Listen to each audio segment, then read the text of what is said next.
ఓం శ్రీ సాయిరాం. ఓం శ్రీ సాయిరాం. తపోవనము భగవాన్ శ్రీ సత్యసాయి సచ్చరిత్ర నిత్య పారాయణ గ్రంథము 4వ అధ్యాయము అవతార ప్రకటన. ఇందులో 11 ఇంపార్టెంట్ టాపిక్స్. పుష్పగిరి తిరునాళ్ళు. నెంబర్ 2, నేను అందరికీ సేవకుణ్ణి. నెంబర్ 3, చెప్పినట్లు చేస్తారా. నెంబర్ 4, అశ్వం వృత్తాంతం. నెంబర్ 5, నర్తకిగా నాట్యం చేసిన సన్నివేశం. నెంబర్ 6, తేలుకొట్టడం. నెంబర్ 7, సంస్కరణ. నెంబర్ 8, సహనము. నెంబర్ 9, నేను సాయిబాబాను. నెంబర్ 10, బాబా అవతార ప్రకటన. నెంబర్ 11, భగవాన్ బాబా గారు గురించి వివిధ ప్రాచీన గ్రంథాలలో ఏ విధంగా ఉన్నాయి.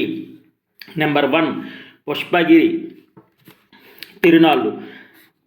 సత్యం కమలాపురం ఉన్నత పాఠశాలలో చేరిన కొన్నాళ్ళకు పుష్పగిరి తిరునాళ్ళు వచ్చాయి. అక్కడి డ్రిల్ మాస్టర్ పిల్లల స్కౌట్ బృందాన్ని ఒకటి తయారు చేశాడు. సమాజానికి సేవ చేయడానికి స్కౌట్ బాగా ఉపయోగపడుతుందని భావించి సత్యం కూడా స్కౌట్లో చేరాడు. తన దగ్గర చాలినన్ని డబ్బులు లేని కారణంగా స్కౌట్ బృందంతో కలవకుండా సత్యం విడిగా తానొక్కడే బయలుదేరి కాలినడకన పుష్పగిరి చేరుకునేవాడు. అక్కడ భోజనం చేయడానికి డబ్బులు లేకపోతే ఉపవాసం ఉంటూ ఆ సంగతి మిత్రులతో కానీ మాస్టర్తో కానీ చెప్పకుండా చిరునవ్వులు చిందిస్తూ సేవా కార్యాలలో పాల్గొన్నాడు. ఎవరైనా భోజనం చేసావా అని అడిగితే సత్యం తన అరచేయిని చూపించేవాడు. ఆ చేతి నుంచి పిండి వంటల సువాసనలు వచ్చేవి.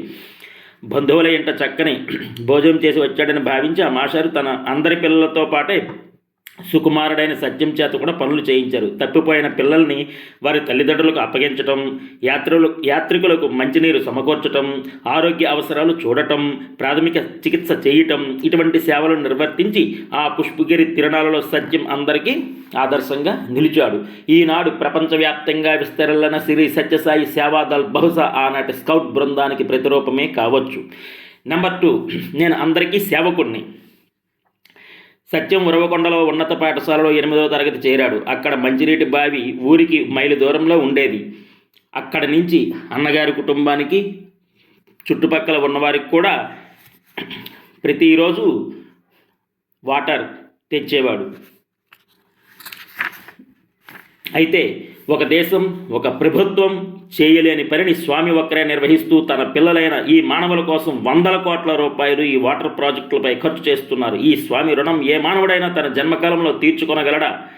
శ్రీ సత్యసాయి సుజల స్రవంతి పథకం క్రింద ఇప్పటి వరకు 751 గ్రామాలు 11 పట్టణాలలో విస్తరించి ప్రపంచంలో 9వ వింతగా వెలుగొందుతున్నది. 2500 కిలోమీటర్ల పొడవగల ఈ పైపులో నిరంతరం మంచినీరు ప్రవహిస్తూ లక్షలాది రాయలసీమ వాసుల దాహార్తిని తీర్చడంలో సత్యసాయి బాబా వారి అపారమైన కరుణయే అడుగడుగున కనిపిస్తూ ఉన్నది. నెక్స్ట్ 3rd one, చెప్పినట్లు చేస్తారా. ఉరవకొండలో చదువుకునే రోజుల్లో తమ్మిరాజు అనే ఉపాధ్యాయుని ప్రేమపూర్వకమైన ప్రోత్సాహం వల్ల సత్యం మానవతా విలువలతో కూడిన చిన్న నాటకాన్ని రచించాడు. దాని పేరు చెప్పినట్లు చేస్తారా. ఇందులో కథ చూస్తే ఆనాడు కాదు ఈనాటికి మానవులు భావాలు అలాగే ఉన్నాయని అనిపిస్తుంది. ఇది మంచి పేరు తెచ్చింది. అశ్వం వృత్తాంతం.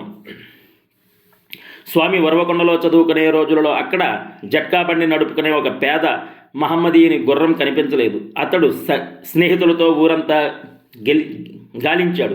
ఎంత వెతికినా గుర్రం జాడ తెలియలేదు. అప్పుడు వారు సత్యం దగ్గరికి వచ్చి అడిగితే ఆ గ్రామానికి 1.5 మైళ్ళ దూరంలో ఉన్న తోపులో ఉంటుంది, చూడమన్నారు. అక్కడికి వెళ్ళి చూస్తే గుర్రం హాయిగా గడ్డి మేస్తూ కనిపించింది. ఆనాటి నుంచి ఉరవకొండలో మహమ్మదీయులు సత్యం పట్ల ఎంతో ప్రేమను అభివృద్ధిని గావించుకున్నారు. 13 సంవత్సరాల వయసు గల సత్యం చూపిన ఈ లీల గురించి చుట్టుపక్కల గ్రామాలకు వ్యాపించిపోయింది. సేమ్ షిరిడీ సాయినాథుడికి కూడా ఇలాగే జరిగింది. షిరిడీ సాయినాథుడు కూడా ఇదే విధంగా ఔరంగాబాద్ జిల్లాలోని ధూప్ఖేడా గ్రామంలో జీను భజానా వేసుకొని తప్పిపోయిన గుర్రం కోసం తిరుగుతున్న చాందిపాటిలను చూసి జాలితో దగ్గరలో కాలువలో వెతకమని పలికాడు. అక్కడ క్షేమంగా ఉన్న తన గుర్రం కనిపించగా అతని ఆనందానికి హద్దు లేకుండా పోయింది. అశ్వమేధం అంటే చంచలమైన మనస్సును భగవంతునికి అర్పితం గావించడమే. మనసును భగవంతునికి అర్పితం చేయాలి. నెక్స్ట్, నటన సూత్రధారి నర్తకిగా నాట్యం చేసిన సన్నివేశం. దివ్య బాలుడైన సత్యం ఉరవకొండలో చదువుకునే రోజులలో ఆ పాఠశాల అభివృద్ధి కోసం ఆ పాఠశాల ప్రధానోపాధ్యాయుడు ఆనాటి ప్రఖ్యాత నర్తకి అయిన ఋషేంద్రం అనే నాట్యాన్ని ఏర్పాటు చేశారు. ప్రకటనలో ప్రచురించారు. కానీ ఏదో పరిస్థితులు అనుకూలించడం వల్ల ఆమె రాలేకపోయింది. అప్పుడు ప్రధానోపాధ్యాయుడు లక్ష్మీపతి గారు ఒకటే దిగులు పడిపోయి చాలా టెన్షన్ పడ్డారు. అప్పుడు సత్యం ఆయన దగ్గరికి వెళ్ళి, సార్ మీరు భయపడకండి, ఆ ఋషేంద్రమణి చేసే నాట్యం నేను ఇంకా బాగా చేస్తాను అన్నాడు. అప్పట్లో ఋషేంద్రమణి తలపైన ఒక సీసా పెట్టుకుని సీసా పైన పల్లెం పెట్టి దానిపైన జ్యోతులు వెలిగించి నృత్యం చేస్తూ క్రిందనున్న చేతి రుమాలు నోటితో తీసేది సార్. ఆమె హ్యాండ్ కర్చీఫ్ మాత్రమే నోటితో తీసేది, నేను సూదిని కంటితో తీస్తాను అని అన్నాడు సత్యం. ఆనాటి సన్నివేశాన్ని స్వామి స్వయంగా ఇలా చేశారు. అప్పుడు నాకు ఒక పెద్ద చీర కట్టి జడవేసి డ్యాన్స్ ఆడేటప్పుడు జడతో అట్లా ఇట్లా అనాలి కదా, అందుకని పెద్దగా దండిగా కట్టినారు. ఇక్కడ కట్టారు, అక్కడ కట్టారు. సరే, గజ్జలు కట్టి ఒక డొక్కు కారులో నన్ను తీసుకుని వచ్చారు. ఋష్యేంద్రమని వచ్చింది అని ప్రజలు టికెట్లు దండిగా కొన్నారు. ఇంతలో ఒక విధమైన వాయిద్యం మొదలుపెట్టేసరికి నేను గజ్జలను శ్రావ్యంగా హృదయాన్ని కదిలించే విధంగా కదిలించాను. అందరూ మైమరిచిపోయారు. హెడ్ మాస్టర్ వచ్చి బాటిల్ నా తలపై పెట్టారు. మరో టీచర్ వచ్చి దానిపై ప్లేటు పెట్టి జ్యోతులు వెలిగించారు. ఎందుకని లోపల వాటిని కురిపించుకున్నానేమో అని అనుమానం కదా. ఈ మానవులకు వాద్యాలు వాయించడం మొదలుపెట్టారు. ఇక నేను కంటికి కనిపించకుండా గిరగిరా గిరగిరా గిరగిరా తిరుగుతూ ఉన్నాను. డ్యాన్స్ చేస్తూనే క్రిందకు వంగి సూదిని కంటితో తీశాను. అందరూ చప్పట్లు కొట్టారు. మంచి పేరు వచ్చింది. నెక్స్ట్ వన్, తేలు కుట్టడం. 1940 మార్చి 8వ తారీఖున ఒక విచిత్రం జరిగింది. సత్యాన్ని ఒక తేలు కుట్టిన కారణంగా ఆ బాలుని శరీరం మొద్దుబారిపోయి అతడు బాహ్య స్మృతి కోల్పోవటం, ఉరవకొండ అంతా ఈ విషయం ప్రాకిపోయి అందరూ ఆందోళన చెందడం జరిగింది. ఆ ప్రాంతాలలో తేళ్లు విషం ప్రాణాంతంగా ఉండేది. సత్యానికి వెంటనే ఇంజక్షన్లు మందులు వాడినా ఏమీ ప్రయోజనం కనిపించలేదు. క్రమంగా 1-2 రోజులు సత్యం లేచి తిరగసాగాడు. కానీ అప్పటి నుంచి అతని శారీరక మానసిక స్థితిలో పూర్తి మార్పు కనిపించసాగింది. ఈ బాలునిలో గూఢంగా ఉన్న పరమాద్భుతమైన దివ్య చైతన్యం ఒక్కసారిగా మేల్కొన్నట్లయింది. షిరిడీ సాయినాథుడు తన అనంతమైన దివ్యశక్తులని ఈ బాలుని రూపంగా ప్రస్ఫుటంగా ఆవిష్కరించబోతున్నాడు. సత్యం నిర్లిప్తంగా ఏదో ఆలోచిస్తూ పద్యాలు పాడటం, శ్లోకాలు చదవటం, వేదాంత విషయాలు చెప్పటం అందరికీ విచిత్రంగా అనిపించసాగింది. నెక్స్ట్ వన్, సంస్కరణ. ఎక్కడ తప్పులు ఉన్నా తప్పులు దిద్దటం సంస్కరణ అంటే. ఒకనాడు సత్యం అంతర్ముఖుండై ఉండి ప్రక్క ఇంట్లో నారాయణ శాస్త్రి భాగవతం తప్పులతో చదువుతున్నాడు. ఆ శాస్త్రిని ఇటు పిలుచుకురండి అని చెప్పి కొందరు వెళ్ళి ఆయనకి విషయం చెప్తే, ఆ పిల్లవాడేమిటి, నాకు చెప్పడం ఏమిటి, నేను తప్పులు చదవటం ఏమిటి అన్నాడు. అని ఆ పండితుడు రాలేదు. కానీ సత్యం పట్టుదల వల్ల పెద్దలు వెళ్ళి ఆయనను బ్రతిమాలి పిలుచుకు వచ్చారు. సత్యం ఆయన చదివిన తప్పులన్నీ చెప్పి పురాణాలలో కొన్ని ప్రశ్నలు వేశారు. నారాయణ శాస్త్రి పండితుడు సత్యం ప్రతిభకు ఆశ్చర్యపడి అతనిలోని దివ్యత్వం గుర్తించి సాష్టాంగ నమస్కారం చేశాడు. పుట్టపర్తిలో నవరాత్రి ఉత్సవాల సందర్భంగా జరిగే యజ్ఞానికి కొందరు వేద పండితులు, విశారదులైన పండితులు వచ్చారు. వేదికపై యజ్ఞం చేస్తున్నారు. వారికి భగవాన్ బాబా దివ్యత్వం మీద నమ్మకం లేదు. అందువల్ల వారికి సాయినాథునిపై ప్రేమ భక్తి ఏర్పడలేదు. ఆ భావనతో, ఆ ఉదాసీనతో ఒక పండితుడు మంత్రోచ్చరణ చేస్తూ ఒక మంత్రాన్ని తప్పుగా పలికాడు. ఆయన ఆ వేదోచ్చరణ ఎవరికీ తెలుసులే అని ముందుకు వెళుతున్నాడు. అప్పుడు సాయి భగవానుడు ఒక్కసారి ఆయన వైపు చూసి, శాస్త్రి సరిగ్గా చదువు అన్నారు. అంతే, ఆయన ఒళ్ళు జలధరించింది. అప్పుడు స్వామి ఆ మంత్రాన్ని మధుర స్వరంతో పలకటం ఆరంభించారు. వారంతా దిగ్భ్రాంతి చెంది స్వామి స్వరంతో స్వరం కలిపి చెప్పసాగారు. సహనం అంటే ఇక్కడ అనేక ఇబ్బందులు పెట్టారు బాబాని. అది చూద్దాం. ఉరవకొండలో మహిమలు చూపే ఈ వింత బాలుని చూడటానికి ఎక్కడెక్కడ వారు రావటం మొదలుపెట్టారు. ఆ వచ్చిన వారు ఇదేదో చేతబడి అని, దయ్యం పట్టిందని, భూతం ఆవగించిందని, ఫలానా వ్యక్తి నయం చేస్తాడని ఇలా చెప్పడం జరిగింది. ఒకనాడు ఒక శక్తి ఉపాసకుల్ని పిలుచుకుని రాగా సత్యం ఆయన్ని చూసి, ఓయి నిత్యం నీవు నన్నే పూజిస్తూ నా అనుగ్రహం కోరుతూ ఇప్పుడు నాకు చికిత్స చేయడానికి వస్తావా? నమస్కారం చేసుకుని బుద్ధిగా వెళ్ళు అని ఆదేశించాడు. ఆ శక్తి ఉపాసకుడు భయభ్రాంతుడై నమస్కరించి అక్కడి నుంచి వెళ్ళిపోయాడు. సత్యాన్ని తల్లిదండ్రులు ఉరవకొండ నుంచి పుట్టపర్తి తీసుకువచ్చారు. బళ్ళారిలో, ధర్మవరంలో ప్రముఖ వైద్యులకు చూపించారు. వారెవరికీ ఈ వ్యాధి అంతుపట్టలేదు. ఒక్కొక్కసారి సత్యం అదిగో దేవతలు ఆకాశంలో వెళుతున్నారు, హారతలు ఇవ్వండి అనేవాడు. ఇంట్లో వారికి ఈ మాట విచిత్రంగా ఉండేది. అప్పుడు కదిరి దగ్గర ప్రఖ్యాత భూత వైద్యుడు ఉన్నాడని, అతడు ఎటువంటి భూతాన్నైనా లొంగ తీసుకోగలడని కొందరు చెప్పగా పెదవెంకమరాజు సత్యంతో పాటు శేషమరాజును తన కుమార్తెలను కూడా తోడు తీసుకుని వెళ్ళి ఎడ్ల బండిపై వెళ్ళారు. ఆ భూత వైద్యుడు భయంకరమైన ఆకారంతో ఎర్రని కళ్ళతో భీతి గొలుపుతూ ఉన్నాడు. అతడు ఈ 14 సంవత్సరాల చిన్నారి బాలుని అనాగరికపు ఆచారాలతో, మొరటు చికిత్సలతో హింసించడం ఆరంభించాడు. శిరస్సుపై కత్తితో ఘాట్లు కోసి ఆ ఘాట్లలో నిమ్మరసం, ఉల్లి రసం పిండి, కంటిలో కలికం పెట్టి 101 కడవల నీరు శిరస్సుపై పోసి ఇలా చాలా చాలా ఘోతకంగా వేధించాడు. ఆ సమయంలో సత్యం చూపిన సహనం ఆ కుటుంబ సభ్యులకు కలవరపాటు కలిగింది. వారిని తీవ్ర ఆవేదనకు గురి చేసింది. చివరకు ఆ భూత వైద్యుడు తనకు ఆ భూతం లొంగటం లేదనే కోపంతో మరింత రెచ్చిపోతుండగా పెదవెంకమరాజు కొడుకు, కుమార్తెలు ఆందోళన చెంది అతన్ని బ్రతిమలాడి పిల్లవానికి కాస్త శక్తి వచ్చిన తర్వాత మరలా వస్తామని చెప్పి మెల్లగా క్షుద్ర మాంత్రికుని కోరలలోంచి బయటపడ్డారు. కొన్ని రోజుల తర్వాత కస్తూరి గారు స్వామిని ఇలా అడిగారు, ఆనాడు అటువంటి ఘోరమైన చికిత్సకు మీరు ఎందుకు అంగీకరించారని అడిగారు. అందుకు సాయినాథుడు ఆయనతో, ఈ శరీరానికి కలిగే ఎటువంటి బాధ అయినా నాకు అంటదని, నేను సుఖ దుఃఖాలకు అతీతుడనని లోకానికి తెలియపరచడం కోసం నేను భరించాను. అలా భరించడం వల్ల అయినా ప్రజలు నన్ను విశ్వసించి భక్తి సామ్రాజ్యంలో అడుగు పెడతారనే నమ్మకంతో ఆ కష్టాలను ఆహ్వానించాను అన్నారు. నెక్స్ట్ టాపిక్, నేను సాయిబాబాను. అది 1940వ సంవత్సరం మే నెల 23వ తేదీ సత్యం పుటపర్తి గ్రామంలో అరుగు మీద చేరిన వారందరికీ పటిక బెల్లం, పుష్పాలు మొదలైన వాటిని సృష్టించి ఇస్తున్నాడు. ఆ సమయంలో కొందరు పెదవెంకమరాజును ఆనందప్రదమైన ఆ దృశ్యాన్ని చూడడానికి రమ్మని పిలిచారు. తన కుమారుడు చూపే మాయమర్మాల్ని భరించలేకపోయారు. ఆ తండ్రి వెంటనే ఒక కర్ర చేత్తో పట్టుకుని, నీవెవరవు, దేవుడివా దెయ్యానవా, నిజం చెప్పని గద్దిరించారు. సత్యం తండ్రి వైపు చూసి పరమ ప్రశాంతంగా, నేను సాయిబాబాను, ఆపస్తంభ సూత్రుణ్ణి, భరద్వాజ గోత్రుణ్ణి, భయాందోళనలో ఉన్న మిమ్మల్ని అందరినీ రక్షించడానికి వచ్చాను. మీ వేంకావదూత నన్ను మీ వంశంలో జన్మించమని ప్రార్థించాడు, అందుకని నేను అవతరించాను అన్నాడు. ఆ సమాధానం విని వెంకమరాజు నిశ్చేష్టుడయ్యాడు.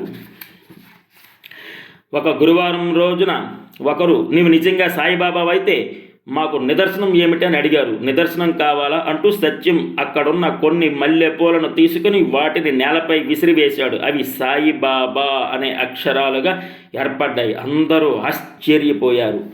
అవతార ప్రకటన. నెక్స్ట్ టాపిక్, అవతార ప్రకటన చాలా బాగుంటుంది. ఆనాడు 1940వ సంవత్సరం అక్టోబర్ 20వ తేదీ సోమవారం ఉరవకొండలో సత్యం ఇంటి నుంచి పాఠశాలకు బయలుదేరిన వాడల్లా వెనక్కి తిరిగి వచ్చి పుస్తకాలు విసిరేసి, నేను మీ వాడిని కాను, నాకు మాయ వదిలింది, నా భక్తులు నన్ను పిలుస్తున్నారని పెద్దగా పలికాడు. ఈ మాటలు విని వదిన గారు వంటింటి కిటికీలోంచి బయటికి చూసింది. సత్యం శిరస్సు చుట్టూ దివ్య కాంతి వలయం వెలిగిపోతుంది. నేను వెళుతున్నాను, నేను సంకల్పించుకొని వచ్చిన కార్యక్రమం ప్రారంభించవలసి ఉంది అంటూ బయలుదేరే సమయంలో అన్న శేషమరాజు, పొరుగింటి నారాయణ శాస్త్రి అక్కడికి వచ్చారు. ఆ దివ్య ప్రకాశం చూసి నారాయణ శాస్త్రి సత్యం పద్మాలపై పడ్డాడు. శేషమరాజు నిశ్చేష్టుడై నిలిచిపోయాడు. దివ్య తేజస్సుతో వెలిగిపోతున్న సత్యం వెళ్ళి ఎక్సైజ్ ఇన్స్పెక్టర్ ఆంజనేయులు గారి పెద్ద తోటలో రాతిపై కూర్చున్నాడు. అక్కడ భక్తులు బాబా చుట్టూ ఆసీనులయ్యారు. అప్పుడు భగవాన్ బాబా ఈనాడు ప్రపంచమంతా మారుమ్రోగుతున్న భజన సంప్రదాయానికి తొలిగీతమైన మానస భజరి గురు చరణం దుస్తర భవ సాగర తరుణం గురు మహారాజ్ గురు జై జై సాయినాథ సద్గురు జై జై ఓం నమ శివాయ ఓం నమ శివాయ ఓం నమ శివాయ శివాయ నమ అరుణాచల శివ అరుణాచల శివ అరుణాచల శివ అరుణ శివం ఓంకారం భవ ఓంకారం భవ ఓంకారం భవ ఓం నమ బాబా మానస భజరే గురు చరణం దుస్తర భవ సాగర తరుణం అను పాట పాడుతుండగా భక్తులు తన్మయత్వంతో ఆలపిస్తూ భజన చేయసాగారు. కొందరు భక్తులు అగర ధూపాలు వెలిగించారు, కొందరు సత్యానికి పుష్పహారాలు వేశారు. అప్పుడు ఒక ఫోటోగ్రాఫర్ వచ్చి భగవాన్ బాబాను ఫోటో తీయబోతూ అక్కడ బాబా ఎదుట అడ్డంగా ఉన్న చిన్న రాతిని తీసివేయమని చెప్పారు. అక్కడ ఉన్న చిన్న రాతిని తీసివేయమని చెప్పారు. అది అలాగే ఉంటుంది, ఫోటో తీయమన్నారు సత్యం. ఆ ఫోటోలో ఆ రాయి షిరిడీ సాయిబాబా రూపంలో కనిపించి అందరినీ ఆశ్చర్యంలో ముంచెత్తింది. ఆశ్చర్యపోయారు. నెక్స్ట్ వన్, భగవాన్ బాబా గురించి ప్రాచీన గ్రంథాలలో ఏమున్నాయి? ఇక్కడ ఒక ప్రాచీన గ్రంథాలు ఒక 10 నుంచి 15 తీసుకున్నారండి. వాటిలో స్వామి గురించి, బాబా గురించి ఏముంది? భారత జ్యోతిష పరిశోధనా మండలి సభ్యుడు డాక్టర్ ఈవివి శాస్త్రి గారు కొన్ని వేల సంవత్సరాల క్రితం ఋషుల చేత రచింపబడిన కొన్ని నాడీ గ్రంథాలను పరిశీలించి వాటిల్లో భగవాన్ శ్రీ సత్యసాయి బాబా గురించి చెప్పబడిన అద్భుతమైన విషయాలను ప్రకటించారు. అగస్త్య నాడీ గ్రంథంలో సత్యసాయి బాబా విద్యుత్ వేగంతో రోగ నివారణ చేస్తారు, సంకల్పం మాత్రం చేతనే ఆరోగ్యాన్ని ప్రసాదిస్తారు, అనేక విద్యా సంస్థలను స్థాపిస్తారు, ధార్మిక జీవితం గురించిన గ్రంథాలు ఎన్నో ప్రచురిస్తారు, మానవులలో ఆధ్యాత్మిక తత్వాన్ని పెంపొందింపజేస్తారు, ధర్మోద్ధరణ, ధర్మ సంస్థాపన, వారి ప్రధానమైన జీవిత ధ్యేయాలు, పూర్వజన్మలో ఆయన షిరిడీ సాయిబాబా, ఆయన మూర్తి భవించిన అనుగ్రహము, ఆయన జగత్పిత అని పేర్కొనబడింది అగస్త్యనాడీ గ్రంథములో. బుధనాడీ గ్రంథంలో ఏ విధంగా ఉన్నది? బుధనాడీలో బాబా నిరంతరము ఆనంద తన్మయత్వంలో నిమగ్నమై ఉంటారు అని ఉన్నది. బుధనాడీలో బాబా నిరంతరము ఆనంద తన్మయత్వంలో నిమగ్నులై ఉంటారని ఉన్నది. శుక్రనాడీ గ్రంథంలో ఏముంది? శుక్రనాడీ గ్రంథంలో ఆయన నివసించే మందిరానికి ప్రశాంత నిలయమని పేరు ఉంటుంది. ఆయన సత్య, ధర్మ, శాంతి, ప్రేమ, అహింస మార్గాలలో శాశ్వత ఆనందాన్ని లోకంలో స్థాపించి వ్యాపింపజేస్తారు. ఆయన మానవులకు సేవ చేయటంలో ఎంతో ఆనందం పొందుతారు. ఆయన అవతార పురుషుడు అని వ్రాయబడి ఉంది. శ్రీ చిన్నదురై బ్రహ్మనాడిని పరిశీలించి చెప్పిన అంశాలు సత్యసాయినాథునికి అక్షరాల సరిపోతాయి. ఏమని ఉంది? ఆయన జీవితంలో గురువారములు, పవిత్ర దినములు ఆయన మానవ మాతృని వలె, పుటపర్తి నివాసి వలె భ్రాంతి కలిగిస్తుంటారు. ఆయన నారాయణుడని పేరు కలిగి ఉంటారు. ఆయన శివశక్తి అంశమున ఉద్భవించిన అవతారము. షిరిడీ సాయి పునరావతారము. చిత్రావతి నదీ తీరంలో ప్రశాంత వాతావరణంలో ఆవిర్భవించిన ఆయన పరమ శాంతమూర్తి అని గ్రంథంలో ఉన్నది. పళని సుబ్రహ్మణ్యేశ్వర స్వామి దేవాలయంలో భద్రపరిచిన నాడీ గ్రంథంలో ఏమున్నది?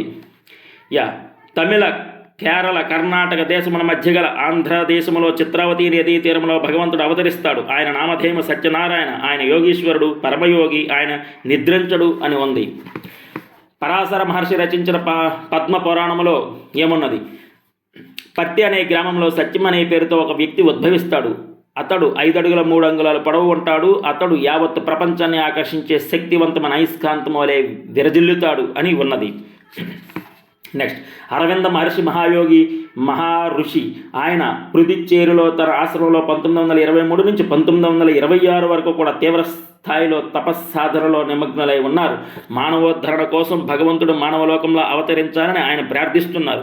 1926వ సంవత్సరం నవంబర్ 24వ తేదీన ఆయన తపస్సమాధి నుంచి బయటకు వచ్చి నిన్నటి రోజున భగవంతుడు భూమి మీద అవతరించాడు. ఆయన తన అనంత దివ్య శక్తితో మానస భావాలను వర్ధమికంగా మళ్లించి దివ్య జ్యోతిని ప్రతి హృదయంలోనూ వెలిగిస్తాడు. ఆయన దివ్యవాణిని ప్రపంచంలోని అశేష జనావళి వినగలదు అని ప్రకటించారు. అరవింద మహర్షి ఉద్దేశించి ఈ శ్రీ సత్యసాయి భగవానున్నే అనేది ఆయన చెప్పిన జన్మ తిథిని బట్టి విశదమవుతున్నది. మహమ్మద్ ప్రవక్త ప్రసంగాలు. ది వాషన్ ఆఫ్ లైట్ అనే గ్రంథంలో ఏమన్నది? The వాషన్ of light. ఆయన శిరోజములు దట్టముగా ఉంటాయి, నుదురు విశాలంగా ఉంటుంది, బుగ్గ మీద పుట్టుబచ్చ ఉంటుంది, గడ్డము ఎప్పుడు గీయబడి ఉంటుంది. ఆయన 2 వస్త్రములు ధరిస్తారు. ఆయన వస్త్రం అగ్ని జ్వాల వలె ఉంటుంది. ఆయన ముఖకాంతి ఒకప్పుడు రాగి వర్ణంలోను, ఒకప్పుడు బంగారు రంగులోను, ఒకప్పుడు శ్యామల వర్ణంలోను, ఒకప్పుడు చంద్రబింబం వలె ఉంటుంది. ఆయన ఆకృతి చిన్నదిగా ఉంటుంది. ఆయన పాదాలు స్త్రీ పాదాల వలె సుకుమారంగా ఉంటాయి. పుట్టుక నుంచి ప్రపంచంలోని సర్వ మతములు, సర్వ బోధలు ఆయన హృదయంలో ఉంటాయి. ప్రపంచంలో సకల విజ్ఞానాలు ఆయన తలలో ఉంటాయి. నీవు భగవంతుని వేడుకునే సర్వ పదార్థాలను ఆయన ప్రసాదించగలడు. ప్రపంచంలోని నిధి నిక్షేపాలన్నీ ఆయన పాదాల క్రింద ఉంటాయి. ప్రపంచంలోని నిధి నిక్షేపాలన్నీ ఆయన పాదాల క్రింద ఉంటాయి. ఆయన భక్తుల మధ్యకి వెళ్ళి తన చేతితో వారి శిరస్సును స్పృశిస్తారు. ఆయనను చూచిన వారికి ఆనందం అనుభవిస్తారు. ఆయన ఒక కొండ మీద నివసిస్తారు. ఆయన ప్రపంచాన్ని శాంతితో నింపుతారు. జగత్ప్రభువు తన శరీరం నుండి, నోటి నుండి తన చిహ్నములను వెలువరిస్తారు అని ఆ విధంగా ఉన్నది. నెక్స్ట్, ప్రాఫెసీస్ అనే గ్రంథంలో ఏమున్నది? ప్రాఫెసీస్. రాబోయే జగత్ పరిపాలకుడు గురువారముల పవిత్ర తిరుమలుగా భావిస్తాడు. ఆయన అనంతమైన జ్ఞానానికి, శక్తికి అన్ని దేశములు ఆయనను ఆశ్చర్యంతో అభినందిస్తాయని పేర్కొనబడి ఉన్నది. బైబిల్లో ఏమున్నది? ఆయన నేత్రములు అగ్ని జ్వాల వంటివి. ఆయన శిరస్సు మీద అనేక కిరీటములు ఉంటాయి. ఆయన నోటి నుంచి వెలువడే వాక్కు ఖడ్గమ వలె ఉంటుంది. రక్తములో ముంచబడిన వస్త్రాన్ని ఆయన ధరిస్తాడు. ఆయన ఈ విధంగా కరుణామయుడు, ప్రేమస్వరూపుడు అయిన శ్రీ సత్యసాయి అవతారం గురించి వివిధ మత గ్రంథాలలో లిఖించబడి ఉన్నది. అట్టి సత్యసాయి బాబావారి పాదపద్మములకు 100 కోటి వందనములు. ఓం శ్రీ సత్యసాయి పరబ్రహ్మణే నమః. Help ever, hurt never, love all, serve all, love all, serve all, survey జనా సుఖనో భవంతు, లోకా సమస్త సుఖనో భవంతు. ఓం శాంతి శాంతి శాంతి. 4వ అధ్యాయం కంప్లీటెడ్. Thank you.